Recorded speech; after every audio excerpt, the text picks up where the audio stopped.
Avión. Estados Unidos vuelve y arremete contra el círculo de Nicolás en Venezuela. Ofrece millonaria recompensa por la captura de José de la Trinidad, mano derecha de Tarek El Aissami. Se mueven las cifras del COVID en Colombia. Inquietantes cifras para el país cafetero. El presidente Donald Trump tuvo una noche pesada tras las manifestaciones de varios estados en los Estados Unidos. Toque de queda en Nueva York tras manifestaciones en Washington. Rouhani ofreció más buques petroleros para Venezuela a pesar de las advertencias de los Estados Unidos.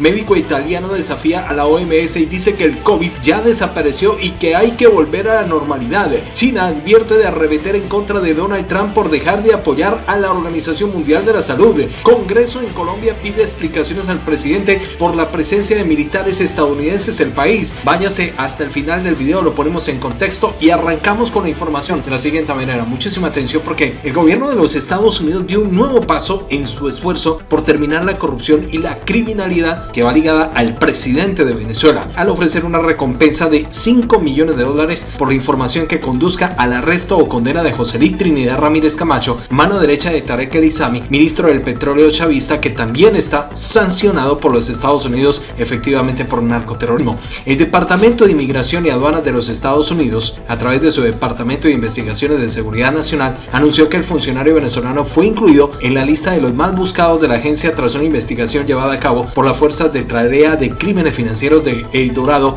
en el HINC de New York.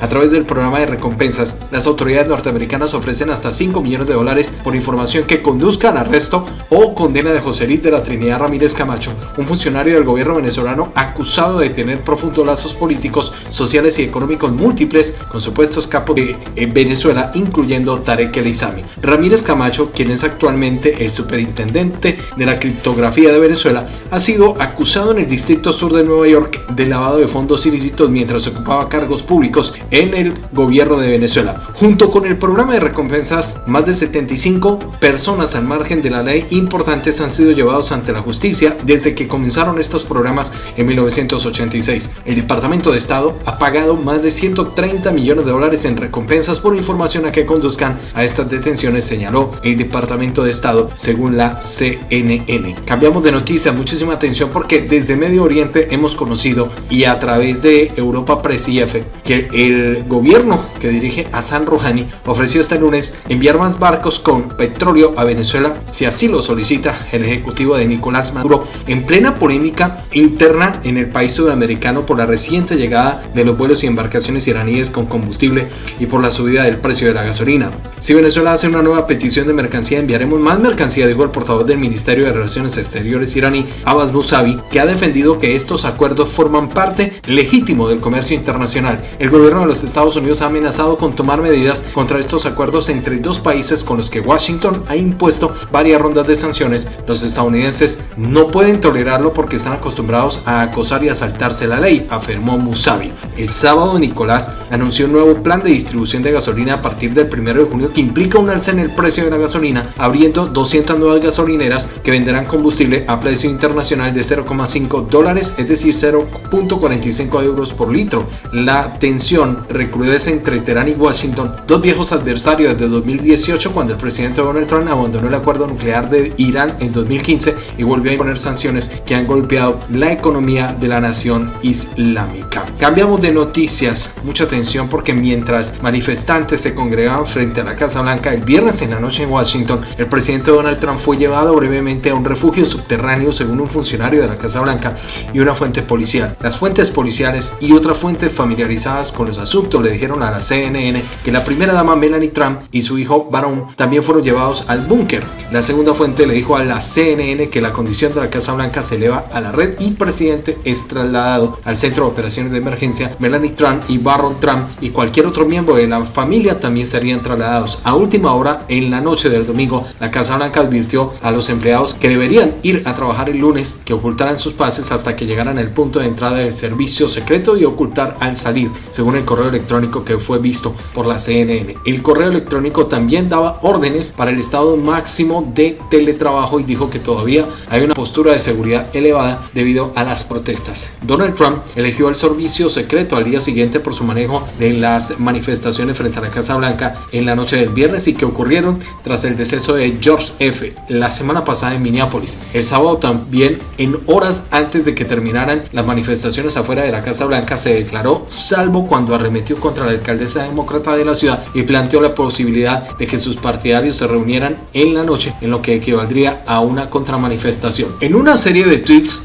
Donald Trump elogió al servicio secreto de los Estados Unidos por protegerlo dentro de su mansión. Trump afirmó que la alcaldesa de Washington, Muriel Bowser, no permitió que la policía interviniera, aunque el servicio secreto dijo más tarde que estaban en la escena. Más tarde, durante el mismo día, hablando en el Centro Espacial Kennedy de la NASA en la Florida, después del lanzamiento del cohete de la NASA SpaceX, Trump advirtió a los manifestantes en todo el país que expresó su apoyo a la mayoría de los agentes de la policía y responsabilizó a Antifa y a la izquierda radical sin ninguna prueba en sus comentarios más extensos desde la eliminación de Floyd y las posteriores manifestaciones a nivel nacional. Me presento ante ustedes como amigo y aliado de todos los estadounidenses que buscan justicia y paz, y me presento ante ustedes en firme oposición a cualquiera que explote de esta manifestación para saquear o hacer alguna acción en contra de la ley. Debemos defender los derechos de cada ciudadano y vivir sin violencia, prejuicio o miedo, dijo Trump antes de apoyar a la abrumadora mayoría de los agentes de la policía, que son increíbles en todos los sentidos, y servidores públicos dedicados. En los mensajes de Twitter el sábado también, Donald Trump no buscó bajar la temperatura ni consolar a los estadounidenses que se enfrenten a la crisis de salud que actualmente viven en Estados Unidos. Continuamos con más noticias, mucha atención porque en una nueva escalada entre los dos gigantes, estamos hablando de Estados Unidos y China, el gobierno de Xi Jinping advirtió este lunes a Estados Unidos de una contrarrespuesta tras los anuncios del presidente Donald Trump de una serie de sanciones y restricciones en contra de los intereses chinos. Se trata de la primera reacción de Pekín. Las medidas anunciadas del viernes por parte del presidente estadounidense Donald Trump no cayeron muy bien. Todo esto se produce en un contexto de fuertes tensiones bilaterales en torno al territorio semiautónomo de Hong Kong. A la pandemia del COVID-19 se suma la situación de los musulmanes en el noreste de China o el comercio bilateral. Cualquier declaración o acción que perjudique los intereses de nuestro país, estamos hablando del gigante asiático, se contará con una firme arrepentida, declaró a la prensa Zhao Lijian, el portavoz del Ministerio de Relaciones Exteriores de China. En una declaración en tono firme, pero sin demasiado detalle, Donald Trump anunció el viernes que suspendía la entrada de Estados Unidos a los ciudadanos chinos que representaron un riesgo potencial para la seguridad del país. El multimillonario republicano también pidió a su administración que ponga fin a las medidas comerciales preferenciales para Hong Kong al denunciar una controvertida ley sobre la seguridad nacional impuesta por Pekín en este territorio autónomo y ex colonia británica. Trump pidió asimismo que se investiguen a las empresas de este país cotizadas en los Estados Unidos. China exhorta a Estados Unidos a remediar de inmediato estos errores y abandonar la mentalidad de conflicto frío, subrayó Zhao Lijian en una rueda de prensa. El catalizador de esta serie de medidas parece ser la controvertida ley de seguridad nacional que China quiere imponer a Hong Kong, estimando de que se trata de una forma encubierta de silenciar la oposición y de coartar las libertades en el territorio, escenarios masivas y a menudo de manifestaciones pro democracia en el 2019. La entrada de Hong Kong, que se realizó en nombre del principio de un país de dos sistemas que permitieron a la ex colonia británica preservar libertades desconocidas en este país, como una justicia independiente, libertad de expresión y un parlamento parcialmente elegido por sufragio universal, además de otras en el terreno económico. Estas excepciones han llevado a que muchos países como Estados Unidos a aprobar leyes en las que autorizan a tratar a Hong Kong como una entidad comercial separada del régimen chino. Pero en este país, en el gigante asiático, no han cumplido con su palabra para garantizar la autonomía de Hong Kong, explicó el viernes en una estrategia que es para la gente de Hong Kong, la gente de China y para la gente de todo el mundo, agregó. Por ello, el presidente estadounidense Donald Trump anunció que quiere poner fin a las excepciones otorgadas a Hong Kong como parte de su relación especial. Todas las medidas anunciadas por Donald Trump constituyen una grave injerencia en los asuntos internos del país del gigante asiático, replicó este lunes Zhao Lijian. El portavoz aprovechó la ocasión para comparar las manifestaciones en Hong Kong del 2019 y las que se producen ahora en varias ciudades de los Estados Unidos tras la eliminación de un ciudadano por las autoridades en este país. Iniciando en Minneapolis, el movimiento se propagó por todo el país, donde miles de ciudadanos se manifestaron en contra de las autoridades de este país. Cambiamos de noticia, mucha atención porque en Colombia El descontento por parte del Congreso a la llegada de los militares de Estados Unidos se está presentando en estos momentos, y es que el Congreso está pidiendo explicaciones por la llegada de los militares estadounidenses a Colombia.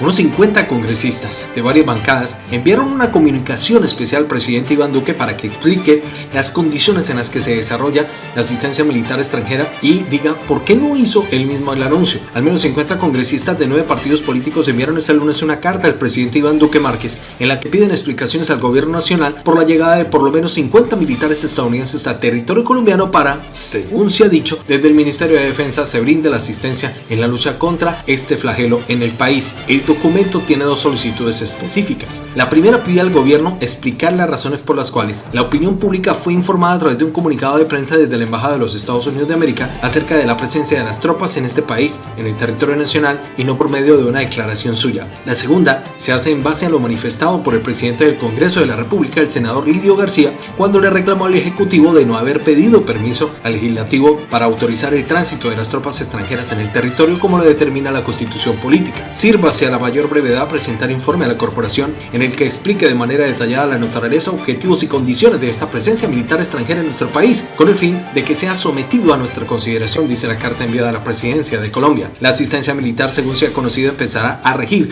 desde el 1 de junio y según el comandante de los Estados Unidos, estamos hablando del Comando Sur en cabeza de Craig, es la primera vez en la historia que se brinda apoyo de esta naturaleza a un país aliado de la región. Colombia y Estados Unidos suscribieron desde hace varias décadas un acuerdo de cooperación militar. En ningún momento habrá tránsito de tropas extranjeras ni participarán en operaciones militares. Las operaciones militares se desarrollan exclusivamente en las tropas colombianas, dijo al respecto el ministro de Defensa Carlos Holmes Trujillo. No obstante, diversos sectores políticos han puesto en entredicho la asistencia, teniendo en cuenta recientes advertencias por parte del gobierno de los Estados Unidos en contra del presidente de Venezuela, Nicolás, y se dice que esta sería la forma más sencilla de explicar esta decisión militar. Mucha atención porque hay revuelo en Italia por las declaraciones de un médico en donde dice que el COVID-19 ya no existe.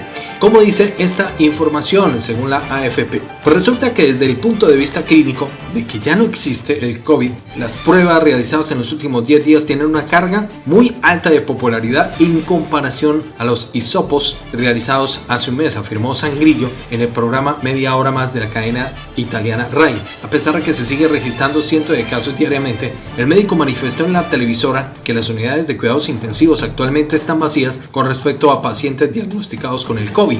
Sangrillo de igual manera puntualizó en el espacio de televisión italiano que muchos de los especialistas que fueron demasiado exagerados sobre una posible y segunda ola en el país europeo, y uno de los más afectados por la pandemia pues es Italia. Tenemos que volver a la cotidianidad porque existen todas las evidencias de que podemos desde hoy regresar a tener una vida normal. Alguien tiene que asumir la responsabilidad y no meter miedo a la ciudadanía. El Ministerio de Salud italiano por su parte no estuvo de acuerdo con lo mencionado por parte del galeno. Señaló a través de un comunicado de prensa que todavía no es momento de celebrar este tipo de declaraciones y tiende a desorientar a la población. A la espera de las evidencias que respalden la tesis de que el COVID desapareció, invito a quienes digan que están seguros de esto a no confundir a los italianos promoviendo comportamientos que son riesgosos desde el punto de vista de la salud, expresó Sandra Zampa, subsecretaria de la cartera, en el documento. Este domingo, finalmente, Matteo Bassetti, director del Hospital San Martino de Génova, indicó a la agencia de noticias Reuters que el COVID ha perdido fuerza y que en la actualidad es diferente.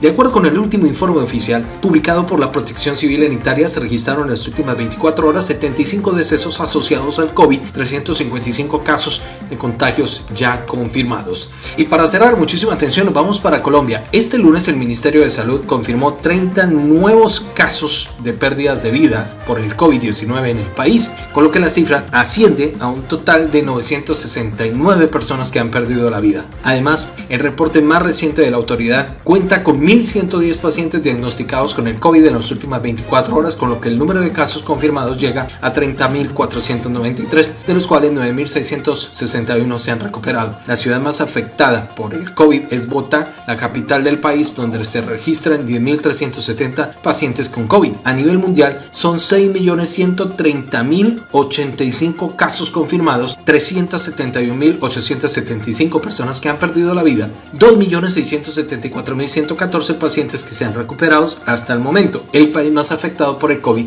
es en estos momentos los Estados Unidos. En cuanto a los 1.110 nuevos casos en Colombia, el Ministerio de Salud revela que 383 están en Bogotá, 115 en Valle del Cauca, 108 en Nariño, 98 en Barranquilla, 87 en Atlántico, 75 son de Cundinamarca, 74 están en Cartagena, 68 en Antioquia, 33 están en Cesar, 14 registran en Santa Marta, 11 en Córdoba, 10 en el Tolima, 10 en Magdalena, 5 en Bolívar, 3 en Caldas, en Sucre 3, en Santander 2, en 2 en Cauca, en La Guajira, en Huila, Chocó y en Quindío. Respecto a las personas que han perdido la vida en las últimas 24 horas, estamos hablando de 30, 18 sexo masculino y 12 femenino. Llegamos a la parte final, por favor regálenos un like, muchas gracias por su apoyo, recuerden suscribirse y dejarnos sus comentarios, los leemos a diario. Muchísimas gracias a todos ustedes. Recuerde comentar el video. Nos escuchamos en el próximo video y recuerde activar la campanita roja de notificaciones y suscribirse a nuestro canal.